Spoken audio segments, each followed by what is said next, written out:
Hey Violet, how's it going? You got a minute? Mind if I talk to you about something? Nora? Sure, I'm free. What's up? I've been doing some thinking, and it's your mom and dad's 50th wedding anniversary this year, right? I wanted to speak to you about it. You see, we've got a little idea we wanted to pitch to you. Oh, is it? I must have forgotten. Yeah. Anyway, your mom and dad have always been good to me. They're the best in-laws a girl could hope to have, and I feel lucky to have them in my life. So me and Jason have been talking, and we decided we want to splash out to send them on a holiday somewhere nice as a huge once-in-a-lifetime anniversary present. What do you think? Sounds fine to me. Do what you like. I really couldn't care less. Why are you bothering me about it? Well, we were wondering if you'd help us make sure that they have a great time. We want it to be a holiday to remember. You mean you want my money? Well, I wouldn't put it so bluntly, but we were hoping you might contribute a little something to the holiday fund. No chance. You're free to do what you like, but don't try dragging me into things by begging me for money. I'm not begging you, and we're not trying to drag you into anything. We just thought it'd be a nice idea if we could celebrate this together as a family. You're their daughter, after all. Besides, I heard they paid for the deposit on yours and my brother's house.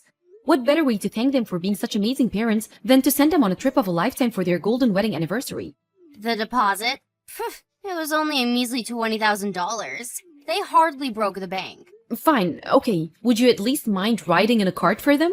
If you could, it would be amazing if you could ride them one from little Mikey too. They'd be over the moon to get an anniversary card from their favorite grandson. You know how much they dote on that boy. If that's all you're asking, then I guess I don't mind riding in a cart. Mikey can write one himself, though. He's 11, you know. Thanks so much, Violet. But let me make one thing clear. You're not getting a cent of my money unless you pry it from my cold, dead hands. Why would you waste money on something like that? You must be mad. Something like that? This is your mom's and dad's golden wedding anniversary we're talking about here. They've been together for 50 years. They've always been so good to you, and we'll never get the chance to do this again. I couldn't care less. What's so special about him being married for a long time? What, do they want a medal? Geez, Violet, they're your parents. Besides, you're always buying luxuries like branded clothes, accessories, and perfumes, right? Would it really hurt so much to part with a little of that money to jet your amazing parents away for the anniversary trip of a lifetime? We're not asking for much. It'd be nothing in comparison to the designer goods you buy. Who the hell do you think you are? You've got some nerve to speak to me like that. If you were trying to piss me off, you've succeeded. Remember when your dad got hospitalized after his car accident? Not only did you not contribute when we all chipped in to pay his medical bills, but you didn't even visit him. In the end, besides your mom, me and Jason were the only ones who were there for him, physically, emotionally, and financially, while you barely lifted a finger. What's the problem with that? Jason's the eldest son. It's the eldest son's job to step in when his parents are in trouble. What did you expect me to do? Give me a break. But you literally did nothing. That's not normal. You couldn't even bring yourself to visit your seriously injured dad in the hospital? No matter which way you spin it. What you did was messed up. Not only that, but you and your husband have way more money than me and Jason. The fact that you were in the best position of all of us to help out and did nothing says it all. Sure, we have a lot of money. My husband's a top executive at a major global company. What of it? What are you saying? That us being rich and successful means that you have a right to our money? That's laughable, pathetic, poor people logic. We are not a charity. Wow, I see. Fine. You know what? Forget it. To be honest, we were pretty certain you wouldn't help us before we even asked. I only messaged you just in case you changed your ways since we last spoke, but I see now that would take a miracle. It's plainly obvious that you're only begging me for money because you have none of your own. This is all just a ploy to pull at my heartstrings, isn't it? How about you stop pretending you're not poverty-stricken losers and just admit your status as miserable bottom feeders? Anniversary holiday fund? Don't make me laugh. You're the last people who have the financial freedom to be paying to send other people on holiday. That's not true. Me and Jason can afford it if we pool our savings. Maybe so, but something like this must be very expensive for a low-income family like yours. Tell me, Nora, what's it like being a peasant? I imagine it must be terribly difficult to get by. I heard you use discount coupons at the supermarket. Can you imagine anything more tragic? What's wrong with using discount coupons? What's wrong? What's right? Think about it. You spend your time saving up scraps of paper to get measly $1 discounts on what was already cheap peasant food to begin with. Maybe if you'd spent your time studying and working hard to succeed in life instead, this unfortunate situation could have been avoided. What a pitiful existence. I could never live like that. I believe it. I heard all about your extravagant spending habits. You spend 3 hours at the salon every day, you dine at fancy restaurants like you're a member of the global elite, and you wouldn't be seen dead without your Pepsio Armani clothing and perfumes. How does your husband feel about you wasting his money like that? Does he never say anything? Why would he care about any of that? It's pocket change to him. When you're as rich and successful as we are, your sense of money changes. Let's say we have a little more leeway than the likes of you and my brother. My husband could care less about the occasional luxury here and there. I could be wrong here, but something tells me that just because he's away in Seattle on a company transfer doesn't mean he's okay with you blowing his hard-earned money on frivolities. If you're trying to start a fight with me, you're going the right way about it. I suggest you be very careful about what you say next. You always seem to have some kind of whining, niggling complaint every time I come over to see my brother too, don't you? Tell me, Nora, why exactly is it that you don't know how to shut your goddamn mouth? What I spend my money on has absolutely nothing to do with you. Now back off. Jason's sick and tired of your shenanigans too, you know? You're the most selfish, egotistical person either of us ever met. You genuinely think you can do whatever you like as long as it makes you happy, don't you? 'Cause screw the other people and their feelings, right, Violet? Right? I think I finally get it. This is your inferiority complex speaking. The desperate attacks of a jealous brokey. Excuse me? You're jealous of me and my luxurious lifestyle, aren't you? Admit it. I can read you like a book. That's why you come at me out of nowhere, frothing at the mouth like some rabid attack dog. Poor people make me sick. Have you no shame? Do you have no notion of how despicable it is to pester people for money like this? Or do you just not care? I've had enough of this. Your views on the world are too twisted for me to have any kind of meaningful conversation with you. Sorry to message you so late like this, but I just happened to bump into Mikey. He's still in elementary school, right? Yes? Why? What do you want? I just saw him outside alone walking the dog. It's really late. Should he be out on his own this time? Don't you think it's dangerous? He's used to walking the dog. There's nothing to worry about. And sure, he may be in elementary school, but he's in the 6th grade, and it won't be long before he moves up to junior high. But it's past 10 p.m. I get that it's not a bad neighborhood, but you still sometimes see the occasional creep. Do you think it's a good idea for him to be out alone at night? It'd be dangerous even for a junior high or high school kid at this time. Creeps? Don't be ridiculous. You can be such a drama queen. Besides, even if something did happen, the dog would protect him. Seriously? Your 12-year-old chihuahua is going to leap into action and defend your son from some marauding weirdo? I'm telling you, it's fine. You worry too much. Kids these days are so independent, they stay out much later than they did when I was a little girl. I can assure you, you don't need to concern yourself with my son's dog walking routine. Is this why you're so poor? Because you spend your time poking your nose into other people's affairs instead of making money? Forget my financial situation. Look, couldn't you have him go out earlier, like in the daytime? Why do I have to control every aspect of my boy's life? It's his own fault for not going out earlier. I'm not his prison guard. If he must go out at this time, at the very least, couldn't you have gone with him? I'm busy.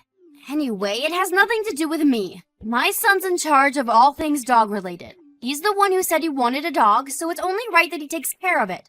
The pooch is Mikey's responsibility. Please, Violet, will you at least consider the possibility that it might not be safe for an 11-year-old to be out on his own at this time of night? If you're not willing to stop him doing it, will you at least let me go with him? It's not just girls that get targeted by creeps, you know? You hear about this kind of stuff in the news all the time. Do what you like. Phew, okay, thanks. I will. I'll let Mikey know he's gonna have some company. Good grief, you're so soft on that boy. I wonder if it's because you have no kids of your own. I suppose it only makes sense that you'd know nothing about raising children. But I do at least wish you wouldn't pester me with trivialities like this. Your son's safety is triviality? Lord, give me strength. Anyway, even if I don't have kids, I know full well how dangerous it can be for a child to be out walking on their own late at night. It's not my job to interfere in every aspect of my son's life. How on earth do you expect him to grow into a disciplined, independent young man if he can't even be trusted to walk the dog on his own? I guess you always did have a tendency to look the other way when it came to Mikey, huh? Good grief, woman. Quit your complaining already. By the way, where did you end up deciding on for my parents' wedding anniversary holiday? We spoke to them about it, and they said they really wanted to go to a hot spring resort.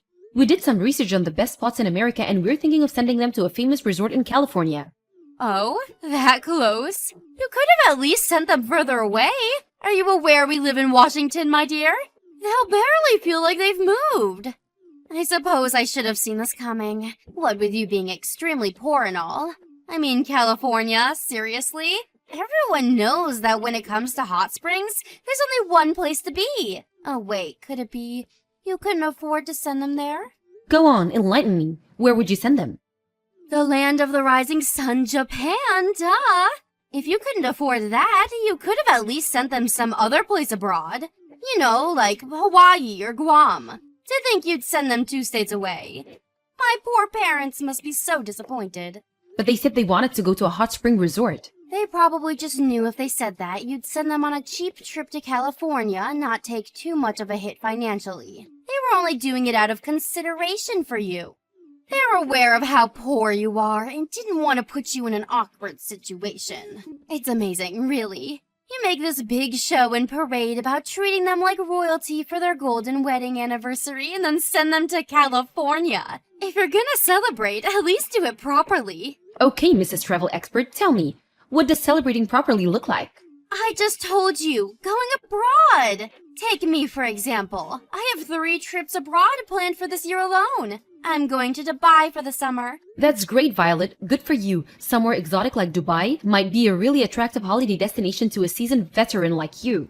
But I'm not sure your aged parents, who have almost no experience traveling abroad, would see it in the same way. Lots of stuff can go wrong, and when you don't know what you're doing, traveling can be surprisingly stressful. Besides, and I'm repeating myself here, but they're the ones who said they wanted to go to a hot spring resort in the first place. I think a nice easy trip to California is by far the best option for them. That's such a peasant-like way of looking at things. But what did I expect? You are a literal peasant after all. I can't say I don't feel bad for my poor parents, but what do I care? It's not like I'm the one paying for it. Do what you like. I will. We'll decide where your parents go on holiday amongst ourselves.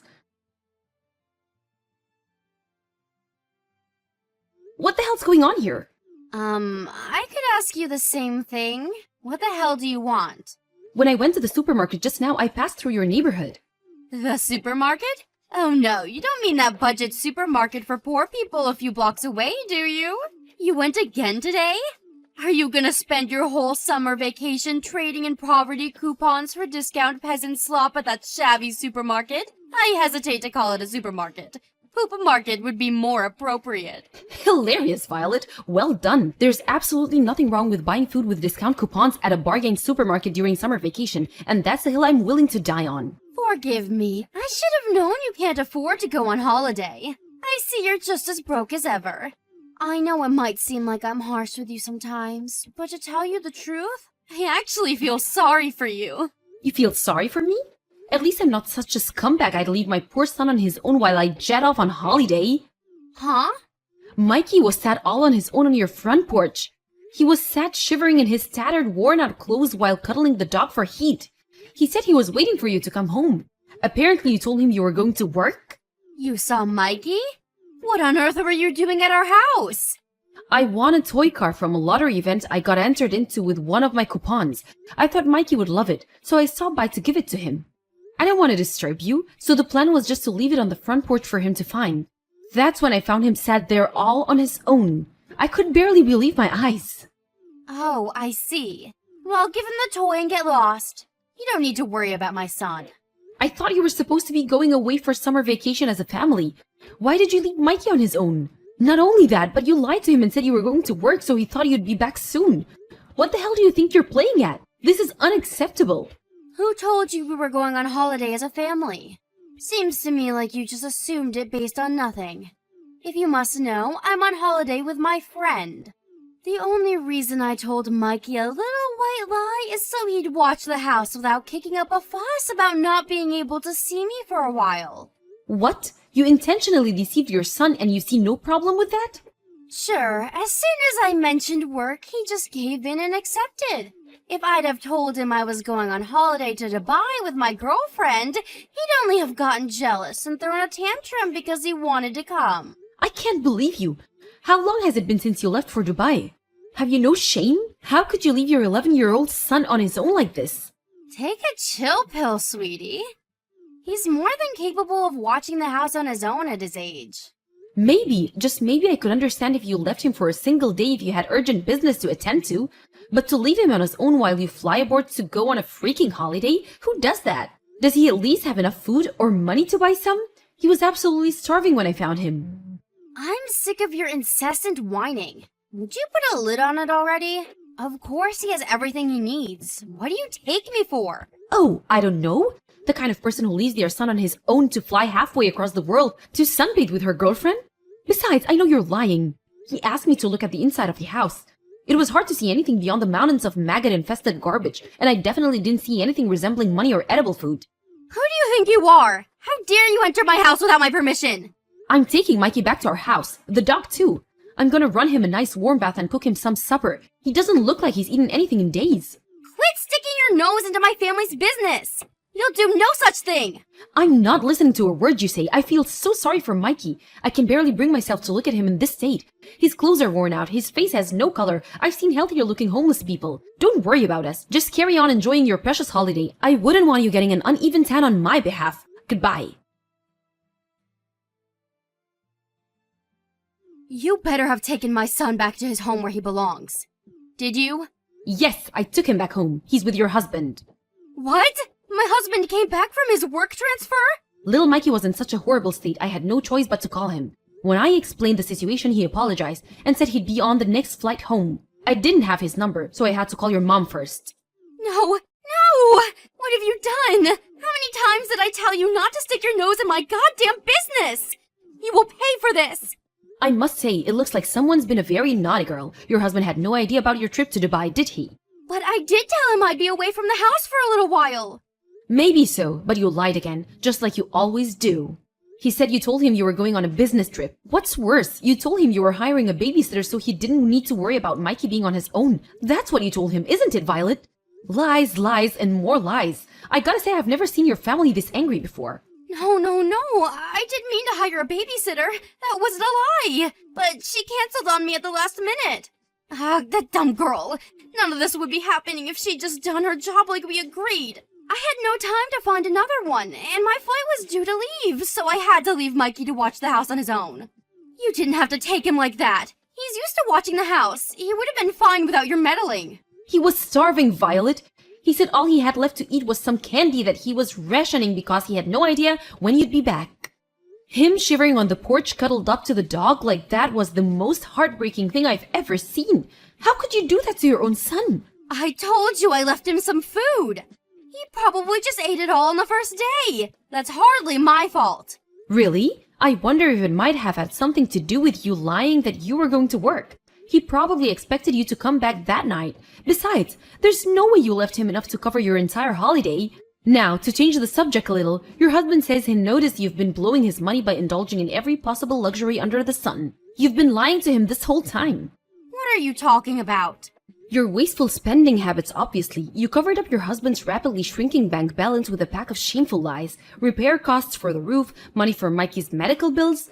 Lie after lie after lie, with not so much as a hint about how you were actually spending it on designer goods and fancy restaurants. What was it you said back then? My husband could care less about the occasional luxury here and there? Well, it turns out he could. And what's more, you obviously knew he would. Because you felt the need to hide it from him. Forget that. The real question here is, what the heck does any of this have to do with you? This is our problem, for us to discuss. It has nothing to do with you. Just who the hell do you think you are? Quit sticking your nose where it's not welcome. That's not everything you lied about either. I know all about the dog too. Apparently you were the one who wanted a chihuahua.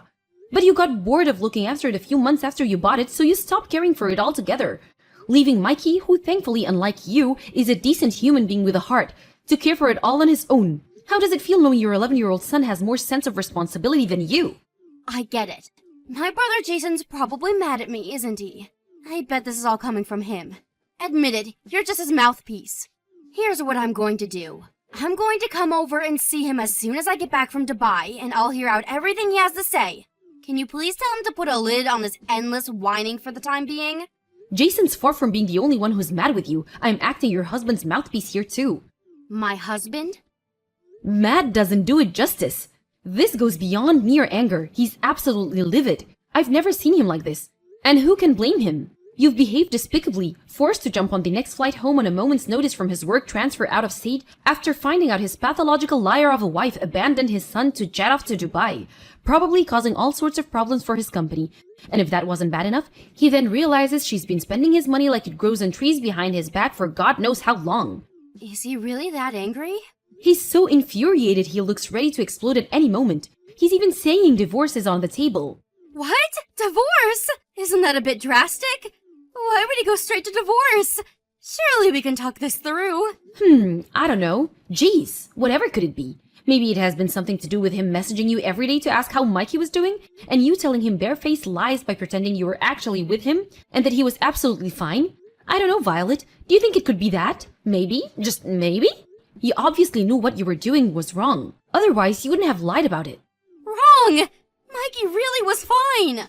If you think the disheveled, malnourished mess I found shivering in the cold on your front porch was anything resembling fine, I suggest you go and get your eyes checked out right now. Actually, scratch that. You need to see a shrink. 'Cause you've got a screw loose. Your husband's talking about divorcing you and taking you to the court over custody of Mikey, and if we're honest, after what you did, he'll almost definitely win. I think you should start preparing yourself for your inevitable ejection from the premises when you get home. What? He's gonna kick me out of the house now? Isn't this all too much too soon? What happened to reasonable discussion? It went out the window the moment you decided to abandon your 11-year-old son to go on holiday. Let's hope he lets you gather your belongings when you get back. Maybe if he's feeling extra kind, he'll let you camp out in the yard. Look, fine. I admit it. It could be argued that I told my husband a few too many lies. But even still, don't you think going straight from zero to divorce is a bit drastic? Is he okay with me being homeless? Are you? Could you really sleep at night with me out on the streets? Yes, we're all in agreement. It wouldn't bother us in the slightest. And sure, we'd sleep like babies, thanks. No one here wants to help you. You don't have a single sympathizer in this family. We'd sooner throw our money into a black hole than waste it on a selfish, arrogant narcissist like you. After that, Violet booked the next flight home from Dubai in a frenzied panic and showed up at the house the next day. Apparently, she showed up with a suitcase full of flashy souvenirs in an attempt to win her husband over, but the fact she bought them with his money just made him even angrier, and he refused to let her set foot inside the house. Collapsing into a crumpled mess on the front lawn, she stayed outside the house for several hours crying, screaming, and begging her husband to forgive her. Naturally, he completely ignored all of it, having no intention of forgiving her for as long as she lives. He continued with the divorce proceedings as planned. The two of them went through divorce court, and while I don't know about the finer details of the ruling, I don't know that her husband won full custody of Mikey, and the two of them immediately moved as far away from her as they possibly could. Both Mikey's mood and physical condition improved remarkably within a few days of moving in with his dad, and now he's been bright, energetic, healthy young man, and he always should have been. Mikey wasn't the only one who moved in with his dad. His beloved dog came with him too. He walks him every day without fail. My sister-in-law Violet, on the other hand, who had already been kicked out of her parents' house without a single dollar to her name as a result of her reprehensible behavior, had the gall to show up at mine and her brother's Jason house, begging for money. She got on her knees before us and pleaded, "I need money, please. It doesn't have to be much, please. I'm begging you." My husband, who must have been in an extra kind mood that day, tossed $1 on the ground before her, before saying, "Never come anywhere near me or my family again." Oh, the irony? To think her entire life now rested on $1 after she used to make fun of me for using coupons to get discounts for the same amount at the supermarket. I'm not sure if it was because she suddenly realized how pathetic she was in a rare moment of self-awareness, but in any case, she slowly got up and trudged away, broken and dispirited, her energy and vigor gone. As we watched from behind as she walked out of our lives forever, it was obvious how gaunt and malnourished she'd become. Her confident, self-assured attitude was now nothing but a distant memory. I don't know what happened to her after that, but one thing's for sure, she needed help. There's a satisfying irony in someone who stopped at nothing to avoid helping others suddenly being in dire need of outside support. I hope she realizes what an arrogant, selfish fool she's been, but I'm not holding my breath.